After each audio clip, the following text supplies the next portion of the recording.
അങ്ങനെ വീണ്ടും മറ്റൊരു വീഡിയോ. ഇന്ന് മുതൽ എൻ്റെ മനസ്സിൽ കുറേ കാലമായിട്ടുള്ളൊരു പ്ലാനാണ്. ഖുർആൻ ഒന്ന് ഓൺലൈനായിട്ട്, അതായത് ഞാൻ വായിക്കുന്നത് ഒന്ന് വീഡിയോ ആയിട്ട് റെക്കോർഡ് ചെയ്യുക എന്നുള്ളൊരു സംഭവം. ശരിക്ക് ഒരു 4 വർഷം മുമ്പേ എനിക്കിത് പ്ലാനുള്ള കാര്യമായിരുന്നു. അതായത് ഖുർആനും ഹദീസൊക്കെ വിമർശനം വിശകലനം എന്നതിലുപരി അതിനു മുമ്പ് ഇതെല്ലാം സ്റ്റെപ്പ് ബൈ സ്റ്റെപ്പായിട്ട് വായിക്കുക. അതായത് ഖുർആനാണെങ്കിലും ഹദീസാണെങ്കിലും ഒക്കെ സ്റ്റെപ്പ് ബൈ സ്റ്റെപ്പായിട്ട് ഓരോന്നായിട്ട് കുറച്ചായിട്ട് വായിച്ചു പോവുക. പിന്നീട് ഘട്ടം ഘട്ടമായിട്ട് വിശകലനം ആരംഭിക്കുക എന്നുള്ളത്. വിമർശനം എന്നതിലേറെ വിശകലനം, അനാലിസിസ് നടത്തുക എന്നുള്ളത്. എന്നാൽ ആ രീതിയിലുള്ളൊരു പഠനം ഞാൻ അന്ന് അബദ്ധവശാൽ, അല്ലെങ്കിൽ എൻ്റെ ഒരു ഉസ്താദുമാരോടുള്ള, എന്നെ പഠിപ്പിച്ച ഉസ്താദുമാരോടുള്ള ഒരു സ്നേഹം കൊണ്ട്, അല്ലെങ്കിൽ അവരോടുള്ള അടുപ്പം കൊണ്ട് ഞാൻ അന്ന് അവരോട് സംസാരിച്ച സമയത്ത് ഞാനിത് പറഞ്ഞു. ഞാൻ എന്തായാലും, അതായത് എൻ്റെ വിശ്വാസം നഷ്ടപ്പെട്ടിട്ടുണ്ട് എന്ന് ചർച്ച അവരറിഞ്ഞ സമയത്ത്, അതുമായി ബന്ധപ്പെട്ട ഒരു സംസാരത്തിനിടയിൽ അവർ രണ്ടുപേരും രണ്ട് ഉസ്താദുമാർ പറഞ്ഞത് നീ പഠിക്കുക എന്നാണ്. അപ്പോൾ ആ സമയത്ത് ഞാൻ അവരോട് പറഞ്ഞു, ഞാൻ ഇനിയുള്ള പഠനത്തെക്കുറിച്ച് ഞാൻ ആലോചിക്കുന്നത് ഞാൻ ചെയ്യുന്ന പഠന സംബന്ധിയായ കാര്യങ്ങൾ ഓൺലൈൻ വഴി ചെയ്യാനാണ്, യൂട്യൂബ് വഴി ചെയ്യാനാണ് എന്ന് ഞാൻ പറഞ്ഞു. എന്നാൽ ആ സമയത്ത് അന്ന് അവർ സമ്മതിച്ചില്ല. അവർ പറഞ്ഞു, ശരിക്കും എനിക്ക് അവരുടെ ഒരു അനുവാദത്തിൻ്റെ ആവശ്യമൊന്നും ഉണ്ടായിരുന്നില്ല. എന്നാൽ അവരോടൊരു സൗഹൃദം ഞാനന്ന് കാത്തു സൂക്ഷിച്ചിരുന്നത് കൊണ്ട് അവർ എന്നോട് പറഞ്ഞു, അത് നല്ലതിനല്ല, അത് നല്ലതാവില്ല എന്ന് പറഞ്ഞു. നല്ലതിനല്ല എന്ന് പറഞ്ഞാൽ ഇസ്ലാമിനോ മുസ്ലിങ്ങൾക്കോ അത് നല്ലതിനല്ല എന്നാണ് അവർ പറയുന്നത്. എന്നാലും എനിക്കെന്തോ അവരത് പറഞ്ഞപ്പോൾ, അത് രണ്ടുപേര് ഒരേ കാര്യം പറഞ്ഞപ്പോൾ ഒരു സോഫ്റ്റ് കോർണർ തോന്നുകയും ഞാനത് ചെയ്യാതിരിക്കുകയും പിന്തിക്കുകയും ചെയ്തു. അങ്ങനെ 4 വർഷത്തോളം കഴിഞ്ഞു. ശരിക്ക് അന്നേ അത് ചെയ്ത് തുടങ്ങിയിരുന്നെങ്കിൽ ലഭിക്കുമായിരുന്ന പല ഇമ്പ്രൂവ്മെൻറ്റ്സ്, ഈ ഒരു മതപരമായ വിഷയത്തിലുള്ള ഇമ്പ്രൂവ്മെൻറ്റ്സും കാര്യങ്ങളും, ടച്ച് വിടാതുള്ള പോക്കും, പിന്നെ അതുപോലെ തന്നെ പലരും നിനക്കൊന്നും അറിയില്ല എന്നുള്ളൊരു രീതിയിലുള്ള അടിച്ചേൽപ്പിക്കലുകൾ, എന്താ പറയുക, ആക്ഷേപങ്ങളൊക്കെ വരുമല്ലോ. അപ്പോൾ ആ സമയത്ത് കൃത്യമായിട്ട് അവരുമായിട്ട് ഇരുന്ന് ഒരു സർജറി തന്നെ ആശയപരമായി നടത്താനൊക്കെ ഒരു ക്യാപ്പബിലിറ്റി ഉണ്ടാക്കിയെടുക്കാൻ പറ്റുമായിരുന്നു. എന്നാൽ അതിന് കഴിയാതെ പോയി. അപ്പോൾ കഴിയാതെ പോയത് അതിനുള്ള കാരണം എന്ന് പറഞ്ഞാൽ അത്രത്തോളം ഞാൻ അവരുടെ അന്നത്തെ 2 ഉസ്താദുമാരുടെ വാക്കിന് വില കൊടുത്തു എന്നുള്ളതുകൊണ്ടാണ്. എന്നാൽ എനിക്കിപ്പോൾ തോന്നുന്നു അത് എന്തായാലും അന്ന് ഞാൻ ചെയ്തില്ല, ഇനിയെങ്കിലും ചെയ്യുക എന്നുള്ളതാണ്. അപ്പോൾ അതിനു വേണ്ടിയുള്ള ഒരു ശ്രമത്തിലാണ്. അപ്പോൾ നമ്മൾ ചെയ്യുന്നത് വ്യത്യസ്ത ഘട്ടങ്ങളിലായി വ്യത്യസ്ത രീതികളിൽ ഖുർആൻ വായിക്കാൻ പോവാണ്.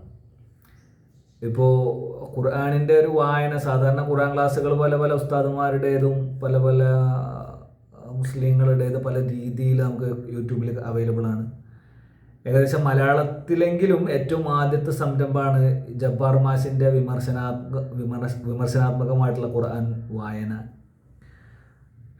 എന്നാൽ ഇതിൽ നിന്ന് വ്യത്യസ്തമായിട്ടുള്ള ഒരു ശൈലിയാണ് ഞാൻ സ്വീകരിക്കാൻ വേണ്ടിയിട്ട് കരുതുന്നത്. അതെങ്ങനെയെന്ന് വെച്ചാൽ, ഈ ഖുർആൻ ആദ്യം പരിഭാഷ മാത്രമായിട്ട് വായിക്കുക, പിന്നീട് അതിൻ്റെ ആയത്ത് സഹിതം, അതായത് അറബ് സഹിതം വായിക്കുക. അതായത് 2 പ്രാവശ്യം ഖുർആനെ കവർ ചെയ്യുക. ഇതിനായിട്ടുള്ള മറ്റ് നമ്മുടെ വീഡിയോസും കാര്യങ്ങളൊക്കെ വേറെ വരും, പലതരത്തിലുള്ള വിഷയങ്ങളുമായിട്ട് ബന്ധപ്പെട്ടൊക്കെ വരും. എന്നാൽ ഇത് ഒരു തരത്തിൽ കൂടെ ഇങ്ങനെ ഖുർആൻ്റെ ഒരു പരമ്പര ഇങ്ങനെ പോകും. ഖുർആൻ വായിച്ചിട്ടുള്ള, ഖുർആൻ ഓതിയിട്ടുള്ള അതിൻ്റെ ഒരു പരമ്പര ഇങ്ങനെ പോകും.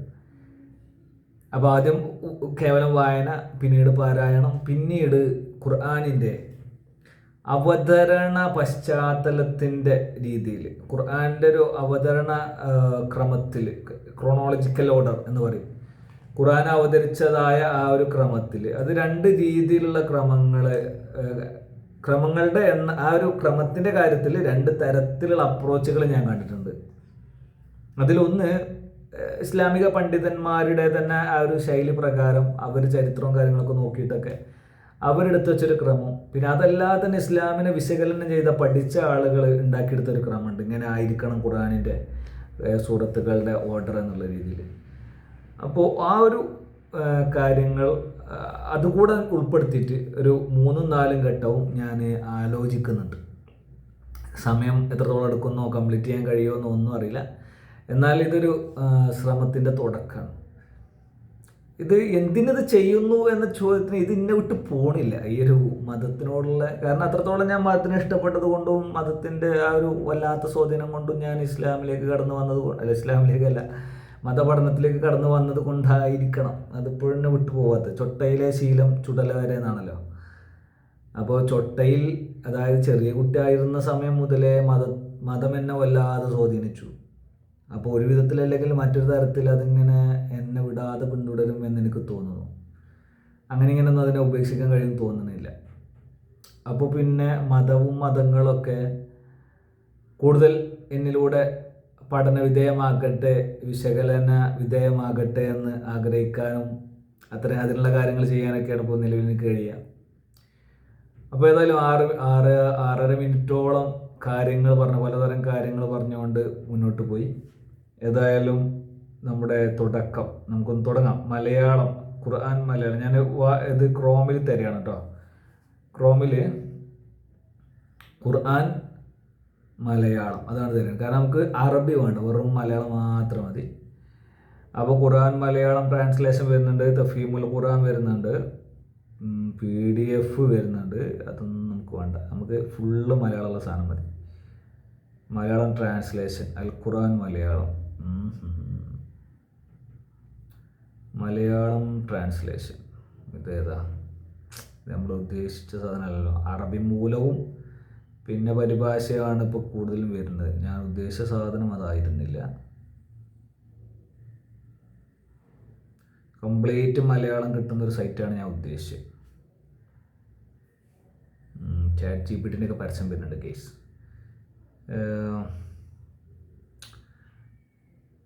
അപ്പോൾ അൽ ഫാത്തിഹ, അൽ മാഇദ ഇതൊന്നുമില്ലല്ലോ. ഖുർആൻ മലയാളം ഞാൻ തൽക്കാലം മലയാളത്തിലൊന്ന് ടൈപ്പ് ചെയ്തോക്കട്ടെ. കംപ്ലീറ്റ് മലയാളം, നമുക്ക് ഇപ്പോൾ കംപ്ലീറ്റ് മലയാളം മതി. ഖുർആൻ മലയാളം. ഓക്കെ, വിശുദ്ധ ഖുർആൻ മലയാളം.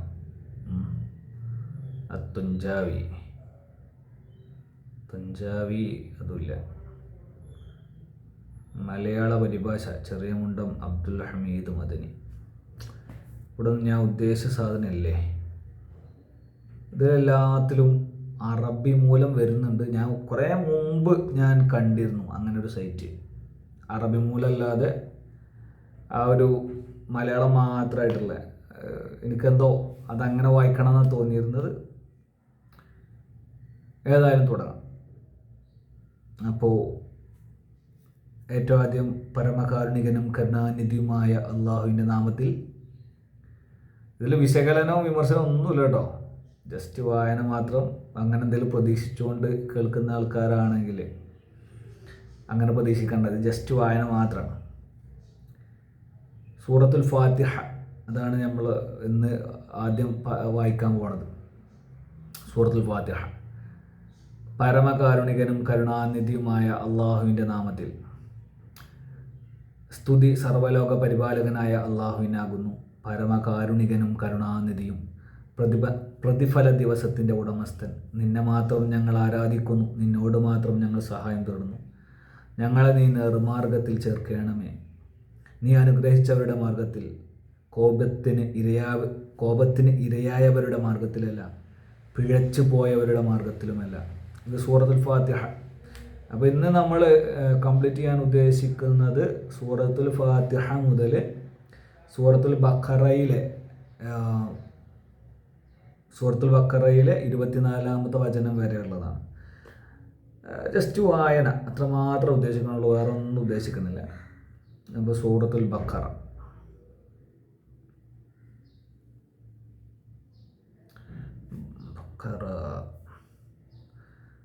അപ്പോൾ സൂറത്തുൽ ബഖറയിൽ പിന്നെ എല്ലാ ഖുർആൻ വചനങ്ങളിൽ അല്ല ഖുർആൻ അധ്യായങ്ങളിൽ സൂറത്തു തൗബ എന്ന് പറയുന്ന അധ്യായത്തിൽ ഒഴികെ ബാക്കി എല്ലാത്തിലും തുടക്കത്തിൽ ബിസ്മി ചേർക്കും. അങ്ങനെ ബിസ്മില്ലാഹിർ റഹ്മാനിർ റഹീം എന്നിങ്ങനെ ചേർക്കും. അപ്പോൾ അതുകൊണ്ട് ഇനിയുള്ള സൂറത്തുകളുടെ വായനയിൽ ഞാനത് പ്രത്യേകമായിട്ട് വായിക്കില്ല. അപ്പോൾ സൂറത്തുൽ ബഖറ ആരംഭിക്കുകയാണ്. അലിഫ് ലാം മീം. അപ്പോൾ എല്ലാം മലയാളം എന്ന് പറഞ്ഞിട്ട് എന്ത് ചെയ്ത് അറബിയാക്കിയെന്ന് ചോദിച്ചാൽ ഇങ്ങനെ കുറച്ച് സംഗതികൾ ഖുറാനിലുണ്ട്. അലിഫ് ലാം മീം യാസീൻ കാഫ് ഹാ യാ ഐൻ സ്വാദ് നൂൻ എന്നൊക്കെ പറഞ്ഞിട്ട് കുറേ പദങ്ങൾ, കുറേ അക്ഷരങ്ങളുണ്ട്. അക്ഷരങ്ങളുടെ കൂട്ടങ്ങളും അതിന് കൃത്യമായ എന്താണ് ഉദ്ദേശമെന്നോ കൃത്യമായ എന്താണ് അർത്ഥമെന്നോ മുഹമ്മദ് നബി അനുയായികൾക്ക് പറഞ്ഞു കൊടുത്തിട്ടില്ല. അങ്ങനെയാണ് ഞാൻ മനസ്സിലാക്കുന്നത്. കാരണം ഇതുവരെ അങ്ങനെയൊന്നും കണ്ടിട്ടില്ല. നമ്മളിങ്ങനെ ഇതുവരെ ബന്ധപ്പെട്ട പരിഭാഷകളോ അല്ലെങ്കിൽ വ്യാഖ്യാനങ്ങളൊക്കെ തേടി പോകുമ്പോൾ അവിടെ അവർ പല പല സംസാരങ്ങളും സംസാരിക്കുന്നതാണ് കാണാൻ പറ്റുക. കൃത്യമായിട്ട് ഒരു പ്രബലമായ ഒരു അഭിപ്രായമോ ഒരു അർത്ഥമോ വ്യാഖ്യാനമോ ഒന്നും അവർ പറയണം കാണാൻ കഴിയില്ല. അതൊക്കെ പലരും പല രീതിയിൽ ഇങ്ങനെ വ്യാഖ്യാനിച്ചു കൊടുക്കുന്നത് നമുക്ക് കാണാൻ പറ്റും. ഏതായാലും സൂറത്തുൽ ബഖറയിലെ രണ്ടാമത്തെ ആയത്തിൻ്റെ പരിഭാഷയിലേക്ക്. ഇതാകുന്നു ഗ്രന്ഥം, ഇതിൽ സംശയമേയില്ല. ഇതാകുന്നു ഗ്രന്ഥം, അതിൽ സംശയമേയില്ല. സൂക്ഷ്മത പാലിക്കുന്നവർക്ക് നേർവഴി കാണിക്കുന്നതത്രേ അത്. ഇത് വെബ്സൈറ്റ് ഏതാണെന്നറിയോ? alquran.cc. ഖുർആൻ മലയാളം ട്രാൻസ്ലേഷൻ എന്ന് പറഞ്ഞ് സെർച്ച് ചെയ്താൽ, അല്ലെങ്കിൽ ഖുർആൻ മലയാളം എന്ന് പറഞ്ഞ് സെർച്ച് ചെയ്താൽ വരേണ്ടതാണ്. സൈറ്റിൻ്റെ പേര് alquran.cc എന്നാണ്. അപ്പോൾ ഇനി ഞാൻ വായിച്ചത് തെറ്റാണ് അല്ലെങ്കിൽ പരിഭാഷ വായിച്ചത് തെറ്റാണെന്നൊക്കെ സംശയം ഉണ്ടെങ്കിൽ, ഡൗട്ട് ഉണ്ടെങ്കിൽ നിങ്ങൾക്ക് എന്ത് ചെയ്യാൻ പറ്റും? ഇത് കേൾക്കുന്ന ആളുകൾക്ക് അവിടെ പോയി നോക്കാൻ പറ്റും അങ്ങനെ തന്നെയാണോ എന്നുള്ളത്. അങ്ങനെ രണ്ടാമത്തെ വചനം, ഇതാകുന്നു ഗ്രന്ഥം, അതിൽ സംശയമേ ഇല്ല. സൂക്ഷ്മത പാലിക്കുന്നവർക്ക് നേർവഴി കാണിക്കുന്നത് അത്രേ അത്. അദൃശ്യകാര്യങ്ങളിൽ വിശ്വസിക്കുകയും പ്രാർത്ഥന അഥവാ നമസ്കാരം മുറപ്രകാരം നിർവഹിക്കുകയും നാം നൽകിയ സമ്പത്തിൽ നിന്ന് ചെലവഴിക്കുകയും നിനക്കും നിന്റെ മുൻഗാമികൾക്കും നൽകപ്പെട്ട സന്ദേശത്തിൽ വിശ്വസിക്കുകയും പരലോകത്തിൽ ദൃഢമായി വിശ്വസിക്കുകയും ചെയ്യുന്നവരത്രേ അവർ. എന്നൊരു ബ്രാക്കറ്റിൽ, അതായത് സൂക്ഷ്മത പാലിക്കുന്നവരെ കുറിച്ചാണ് ഈ പറഞ്ഞത്. അവരുടെ നാഥൻ കാണിച്ച നേർവഴിയിലാകുന്നു അവർ തന്നെയാകുന്നു സാക്ഷാൽ വിജയികൾ. യഥാർത്ഥ വിജയികൾ ആരാണ് എന്നതിനെക്കുറിച്ചൊക്കെയാണ് പറയുന്നത്. സത്യനിഷേധികളെ സംബന്ധിച്ചിടത്തോളം നീ അവർക്ക് താക്കീത് നൽകിയാലും ഇല്ലെങ്കിലും സമമാകുന്നു. അവർ വിശ്വസിക്കുന്നതല്ല. അവരുടെ മനസ്സുകൾക്കും കാതിനും അള്ളാഹു മുദ്ര വച്ചിരിക്കുകയാണ്.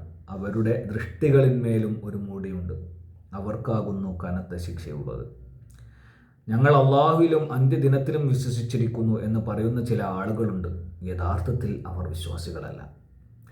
അള്ളാഹുവിനെയും വിശ്വാസികളെയും വഞ്ചിക്കുവാനാണ് അവർ ശ്രമിക്കുന്നത്. വാസ്തവത്തിൽ അവർ ആത്മവഞ്ചന മാത്രമാണ് ചെയ്യുന്നത്. അവരത് മനസ്സിലാക്കുന്നില്ല. അവരുടെ മനസ്സുകളിൽ ഒരു തരം രോഗമുണ്ട്. തന്നിമിത്തം അള്ളാഹു അവർക്ക് രോഗം വർദ്ധിപ്പിക്കുകയും ചെയ്തു. കള്ളം പറഞ്ഞുകൊണ്ടിരുന്നതിൻ്റെ ഫലമായി വേദനയേറിയ ശിക്ഷയാണ് അവർക്കുണ്ടായിരിക്കുക. നിങ്ങൾ നാട്ടിൽ കുഴപ്പമുണ്ടാകാതിരിക്കൂ എന്ന് അവരോട് ആരെങ്കിലും പറഞ്ഞാൽ ഞങ്ങൾ സൽപ്രവർത്തനങ്ങൾ മാത്രമാണല്ലോ ചെയ്യുന്നത് എന്നായിരിക്കും അവരുടെ മറുപടി. എന്നാൽ യഥാർത്ഥത്തിൽ അവർ തന്നെയാകുന്നു കുഴപ്പക്കാർ.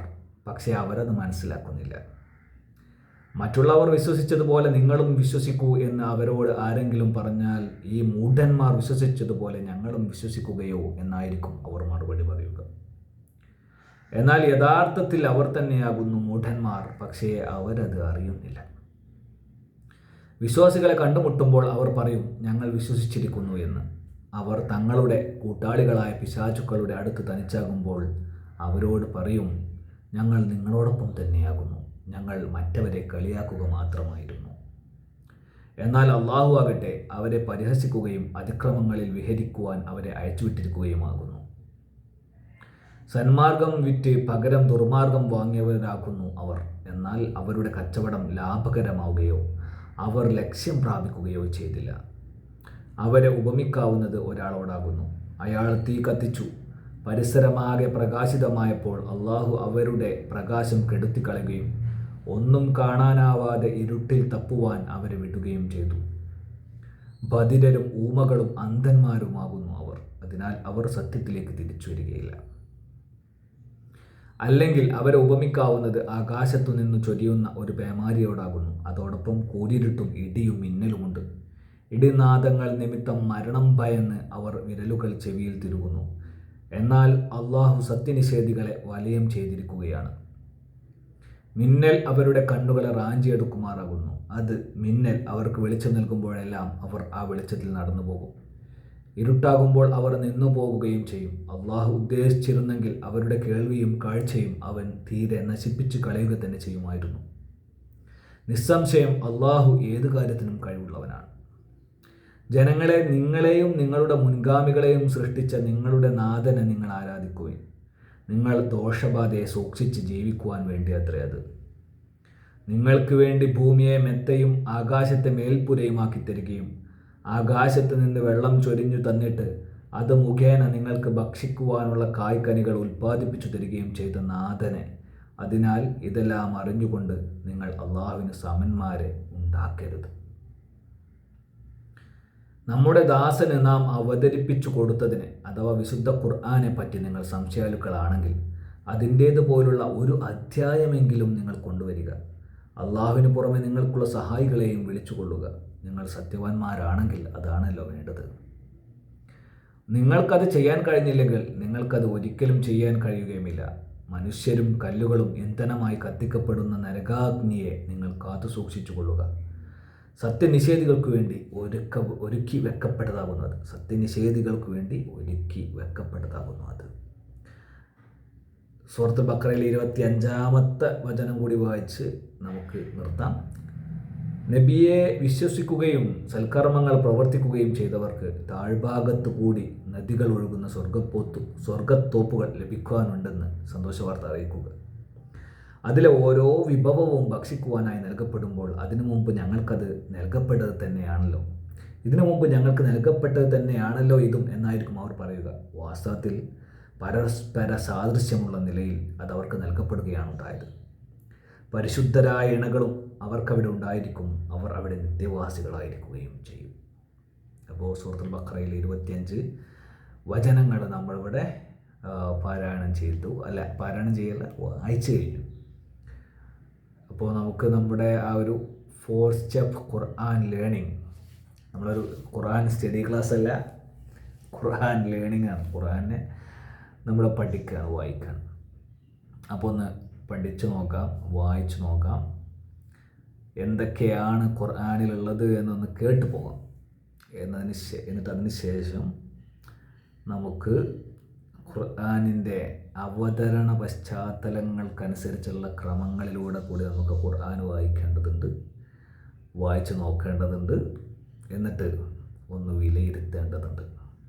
ഒരിക്കലും അറിവിനെ തേടുന്ന ആളുകൾ ഉണ്ടെങ്കിൽ എൻ്റെ ഖുർആൻ വായന, അതുമായി ബന്ധപ്പെട്ട കാര്യങ്ങൾ, അഭിപ്രായങ്ങൾ, ഈ വായിക്കുന്ന പരിഭാഷയിലോ വെബ്സൈറ്റിലോ ഒക്കെ എന്തെങ്കിലും കുഴപ്പങ്ങളുണ്ടെങ്കിൽ അതൊക്കെ കമൻറ്റ് ബോക്സിൽ ഇടാവുന്നതാണ്.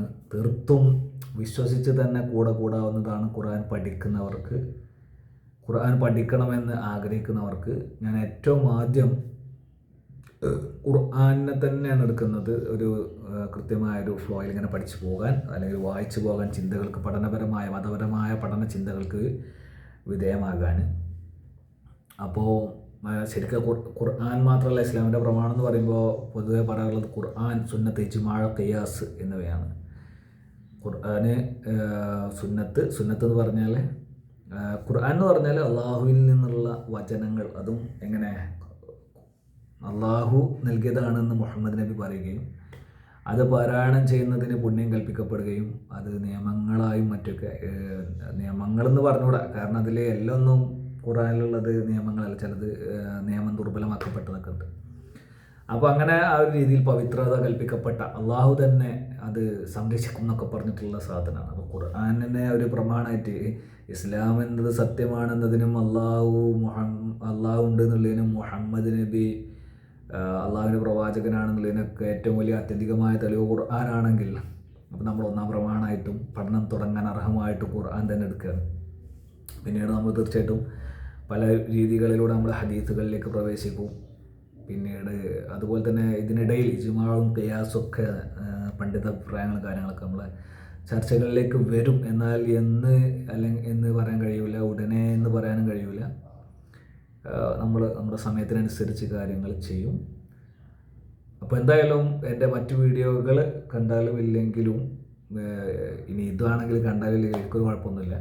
എന്നാൽ ആരെങ്കിലും പഠനം ഉദ്ദേശിച്ച് എൻ്റെ കൂടെ വരുന്നുണ്ടെങ്കിൽ, അതും നല്ല വിശ്വാസമായിട്ടുള്ള ആളാണ് എന്നതിനെക്കുറിച്ചൊക്കെ ഒരു നിഷ്പക്ഷമായ ഒരു വിലയിരുത്തൽ വേണം, കൃത്യമായൊരു ഇത് വേണമെന്നൊക്കെ ഒരു ആഗ്രഹമൊക്കെ ഉണ്ടെങ്കിൽ എൻ്റെ കൂടെ വരാം എന്നാണ് എനിക്ക് പറയാനുള്ളത്. കാരണം ഞാൻ പറഞ്ഞല്ലോ, എൻ്റെ വകയായിട്ടൊന്നും കൂട്ടാൻ ഞാൻ ഉദ്ദേശിക്കുന്നില്ല. പ്രത്യേകിച്ച് ആദ്യത്തെ 2 വായനകളിൽ എൻ്റെ വകയായിട്ടുള്ള ഒരു സംഗതി പോലും ഞാൻ ഇതിലേക്ക് എക്സ്ട്രാ ഈ പറയുന്ന ഈ ഒരു സംസാരമല്ല കേട്ടോ ഉദ്ദേശിച്ചത്. അതായത് വായനൻ്റെ കൂട്ടത്തിൽ ഞാനൊന്നും വേറെ ആഡ് ചെയ്യാനൊന്നും ഉദ്ദേശിക്കുന്നില്ല. ഞാനത് വായിച്ചു പോകാൻ മാത്രമേ ഉദ്ദേശിക്കുന്നുള്ളൂ. അപ്പോൾ വീണ്ടും അടുത്ത വീഡിയോയിൽ സന്ധിക്കും വരേക്കും ബൈ.